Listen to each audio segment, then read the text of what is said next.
Me gustan más los humanos que los animales. Sí, lo sé, suena raro, hasta un poco incorrecto. Cada vez que lo digo aparecen miradas inquisitivas, como si hubiera confesado una herejía. ¿Cómo te pueden gustar más las personas que los animales, Virginia? ¿Qué clase de ser insensible sos? Puede que esta particularidad me haga parte de una minoría, una rareza, algo que no encaja en lo que se espera de lo normal. Pero, ¿quién representa realmente a la normalidad? Nunca lo viví como algo extraño, hasta que me lo hicieron notar. Entonces me pregunté, ¿por qué será que me pasa esto? Y la respuesta, para mí, es bastante simple. Me aburro fácilmente, necesito estímulos distintos y me maravilla la complejidad infinita de lo humano. Porque sí, los animales son increíbles, pero no hablan, y los humanos sí. Y ahí está la diferencia que me fascina, el lenguaje, esa herramienta que no solo nos conecta, sino que crea realidades, que inventa mundos, que moldea quiénes somos. Este episodio del diario de Biquir es sobre eso, sobre lo que nos hace profundamente humanos. Hoy abrimos la puerta a hablar de sexualidades. Soy Vicky Tagliati y esto es el diario de Biquir, un podcast donde nos asomamos al lado B de la humanidad y la sexualidad. Si te sentís roto, incómoda, curiosa o con ganas de probar, este es tu lugar para evitar preguntas y vulnerabilidades sin filtro. ¿Alguna vez pensaste que tu sexualidad es tan única como tu manera de mirar el mundo?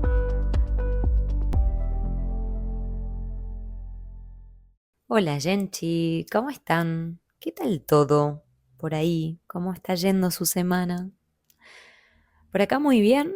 Bueno, muy bien. Van pasando cositas, lógicamente, altibajos. Es un mundo muy complejo en el que vivimos. Así que estoy grabando esto casi al filo de que está por salir.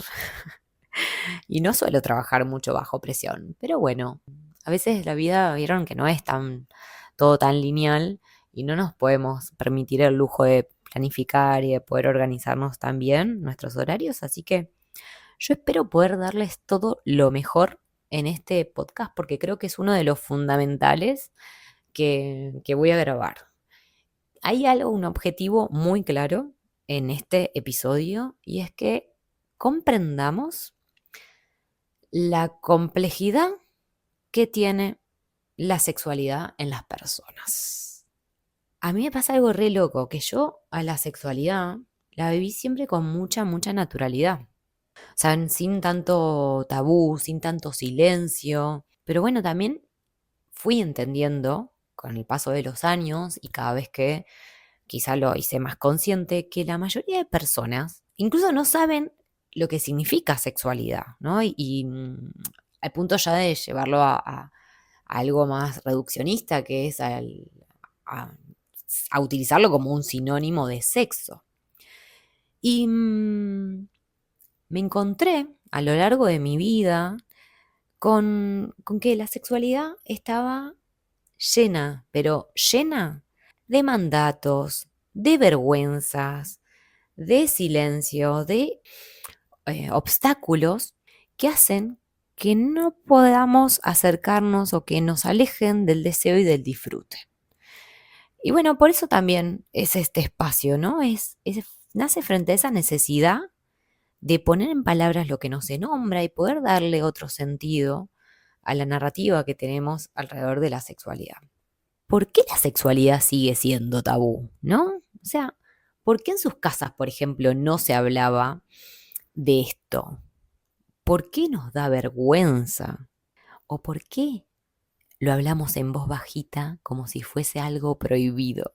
La pregunta del millón es ¿por qué nos horrorizamos de lo más natural que tiene el ser humano, que es su sexualidad, ¿no? ¿Y saben qué? ¿Cuál es la respuesta más cercana que yo encuentro? Justamente porque no está desligada de una de las cuestiones que diferencia a la especie humana del resto de especies del reino animal, y que es la cultura. Para que podamos entender un poquito más este concepto, tenemos que diferenciarlo del de sexo.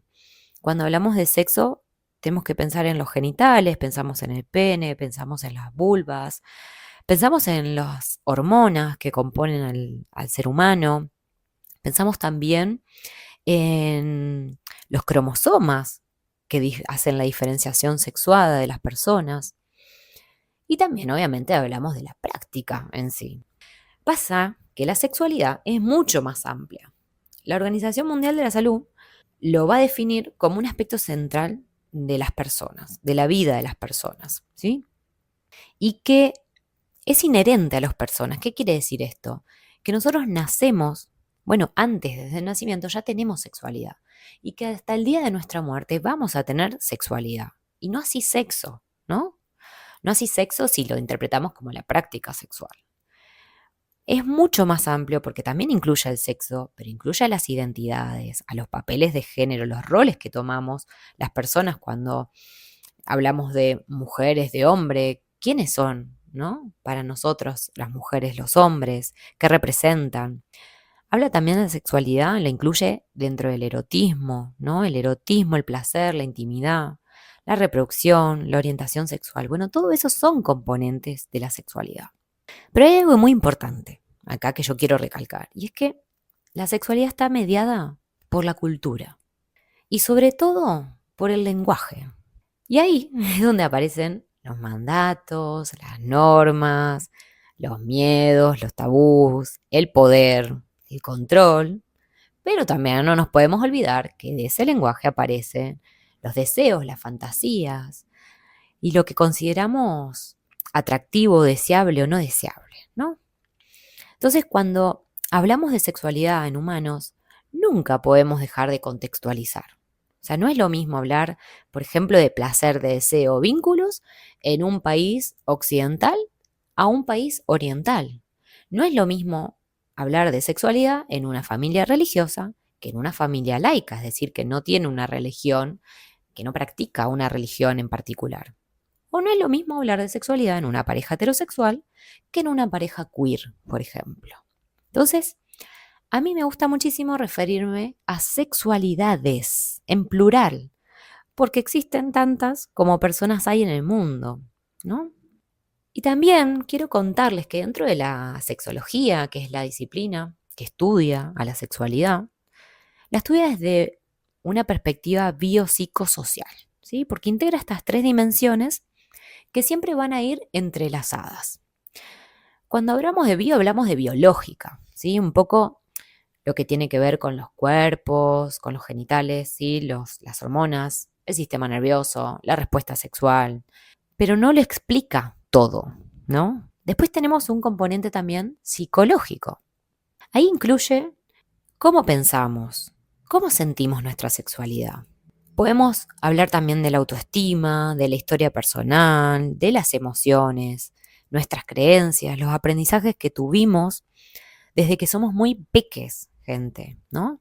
Y después, obviamente, esta otra dimensión, que imagínense que si ya estas son complejas, la que viene es mucho más compleja, y es la social. Porque la sexualidad está atravesada por la cultura, por la historia, la religión, la educación, la política, porque por todo, por nuestros vínculos de pareja, lo que consideramos amistad, lo que consideramos familia, e incluso qué se espera de nosotros según nuestro género, ¿no? Entonces, la sexualidad, como todo en lo humano, no es solamente un hecho biológico descontextualizado de lo que pasa alrededor de su mundo, sino que es una construcción que está cargada de significados. O sea, y esos significados se crean y se transmiten a través del lenguaje, ¿no? Y como bien saben o no, el lenguaje nunca es neutro, porque cada vez que hablamos, traemos con nosotros nuestra historia, nuestras creencias, nuestra educación, lo que escuchamos, lo que aprendimos, lo que vivimos. Y no hablamos desde un lugar de cero, vacío, sino que lo hacemos desde lo que fuimos experimentando y aprendiendo a lo largo de todas nuestras etapas vitales.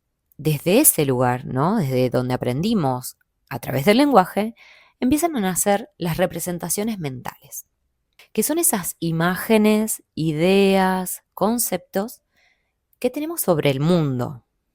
Y esas representaciones, gente, déjenme decirles que son únicas en cada persona.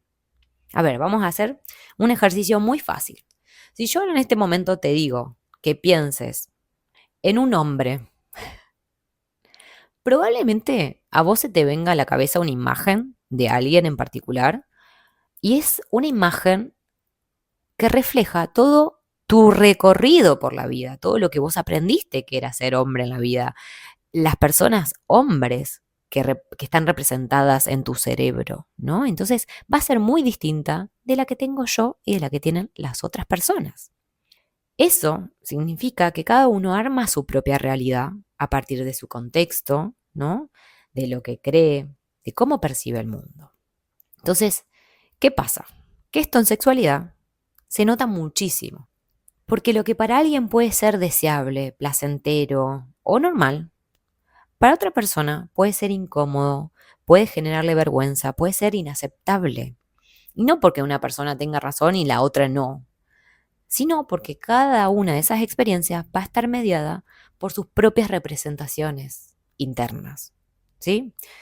Vamos a pensarlo también con otro ejemplo, con algo que parece natural, o sea, de antemano parece muy natural, que es el parto, ¿no? Es un hecho sexual, biológico de las personas, bueno, del reino animal en general, pero de las personas también. Entonces, si vos le vas a preguntar a 3 mujeres o personas gestantes con útero que han parido, le preguntás por su experiencia a estas 3 personas, lo más seguro es que cada una de ellas te cuente algo completamente distinto. Lo que para una puede haber sido doloroso, para la otra puede haberse convertido en algo transformador y para otra en algo traumático. O sea, el hecho biológico es similar, por así decirlo, pero la vivencia subjetiva es única, porque la vive cada persona. Recapitulando un poco, la sexualidad es siempre una interacción entre lo que se viene dado del cuerpo, lo biológico, los genes, hormonas, cromosomas, bueno, etcétera, y lo que construimos a lo largo de nuestra vida. Como decíamos, la cultura, las creencias, el aprendizaje. Y nada de lo humano, entonces, es exclusivamente natural. Porque siempre va a estar mediado por el lenguaje, por la cultura y por la manera en que nosotros representamos al mundo, ¿no? No podemos reducir la sexualidad a sexo o genitalidad, ¿no? Porque es una construcción recontra compleja que integra tanto al cuerpo, a la mente, como al contexto social de cada persona.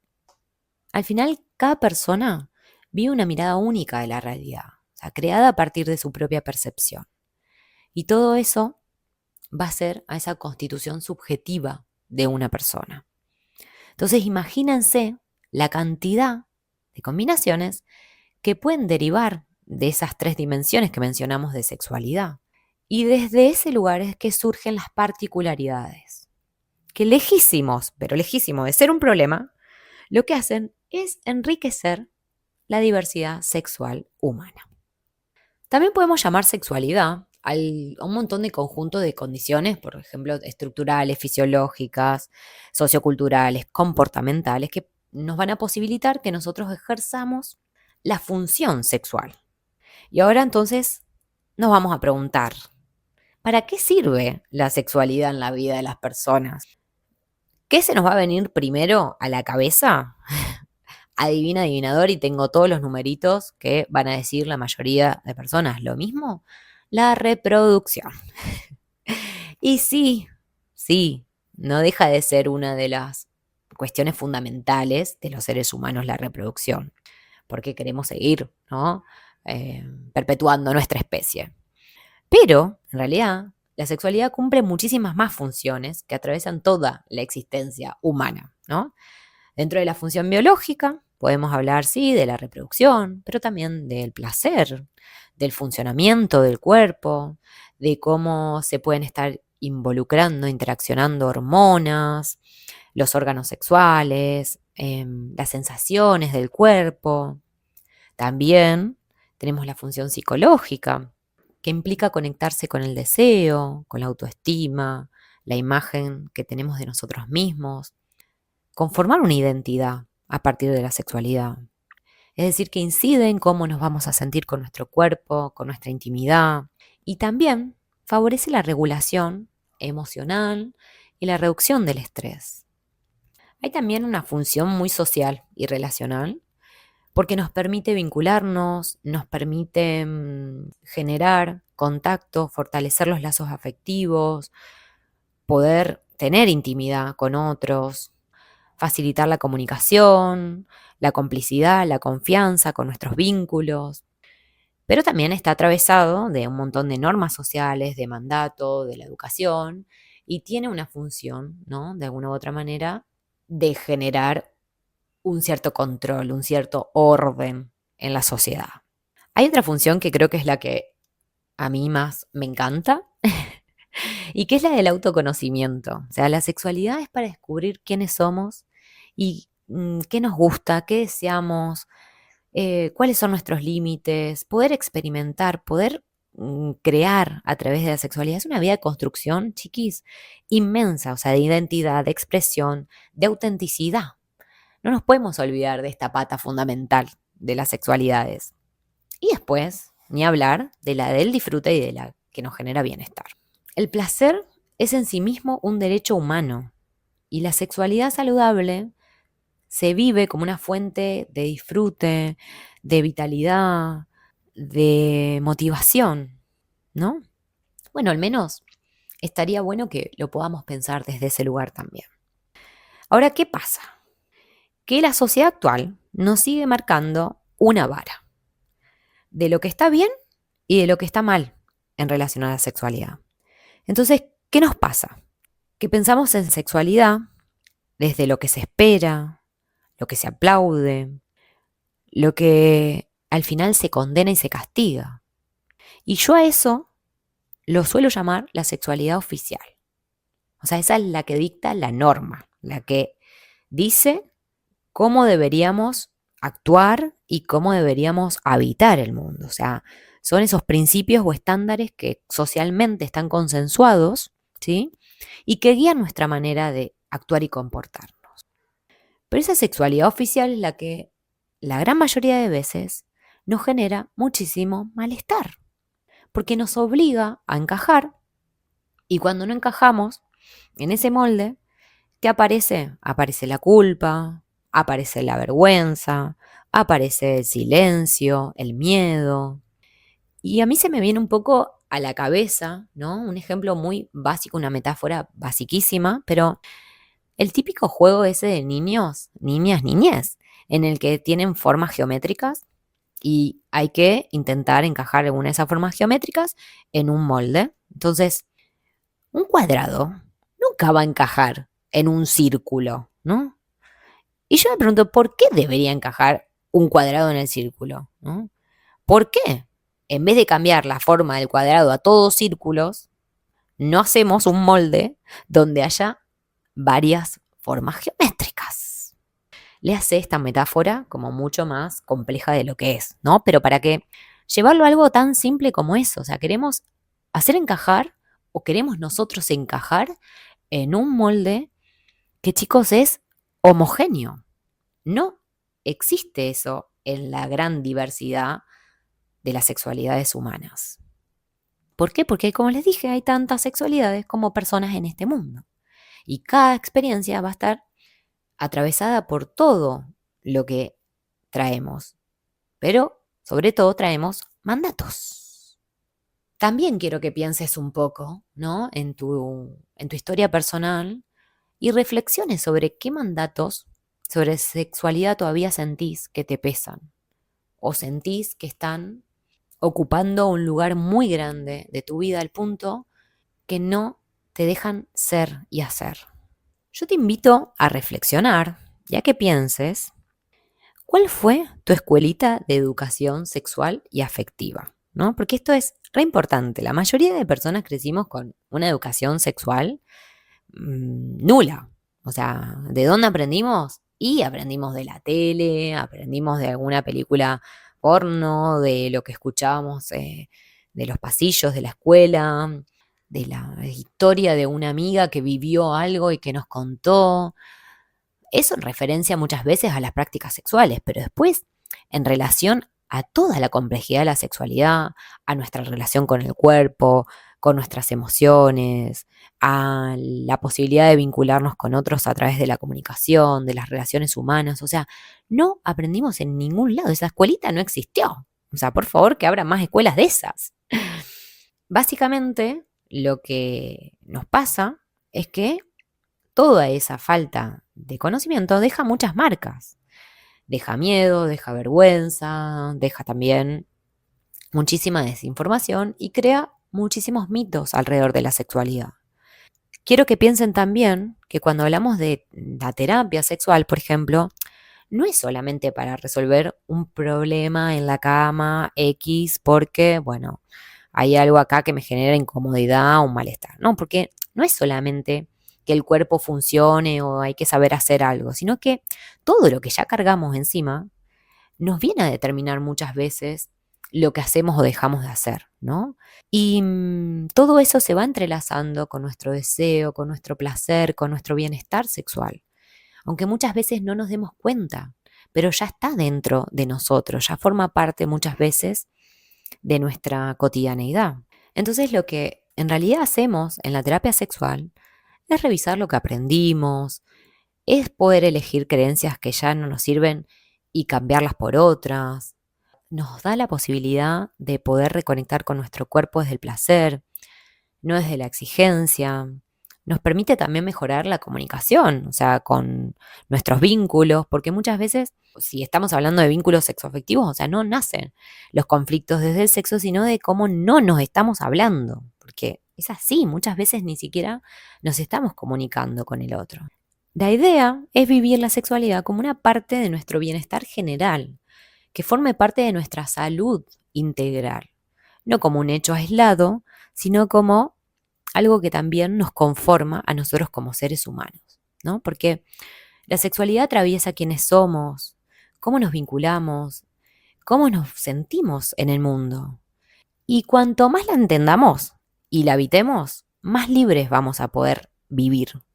Y en este podcast, o sea, lo que yo quiero, ¿sí? Y que estoy intentando justamente hacer aquí es abrir preguntas, reflexiones, relatos. Y si sentís muchas veces que querés profundizar en este recorrido, la terapia puede ser un gran portal para eso. Yo creo que informarnos, educarnos y animarnos a pedir acompañamiento en este tema específico que es la sexualidad o en tantos otros de salud mental es un acto de libertad y es uno de los puentes para poder llegar a estar en calma y en paz con nosotros mismos. Si me preguntan ¿para qué existe Biqueer? Existe para dignificar la existencia de las personas, para promover el bienestar sexual, pero también la calidad de vida de las personas. Y déjame decirte que sí hay otra forma de vivir la sexualidad. Una que se elija, que se disfruta y que se habite con libertad. Este fue el tercer episodio del Diario de Biqueer. Seguimos abriendo preguntas, incomodándonos y habitando la sexualidad desde la libertad y la curiosidad. Te espero en el siguiente capítulo.